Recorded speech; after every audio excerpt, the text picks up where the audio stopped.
bắp chuối snow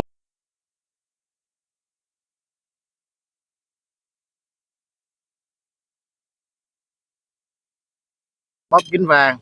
nồi với ớt đấy thấy là chảy nước miếng rồi đó đâm rồi đó thiếu là cát đấy đấy đây cách đồ chú cũng rất là đặc biệt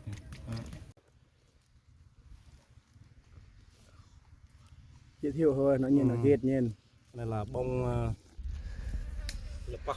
thằng lịch lập bắt đu đu cái này là bông hoa chuối này bắp chuối á bắp chuối nướng các bạn đó họ tiền cùng ăn được thêm như đây thôi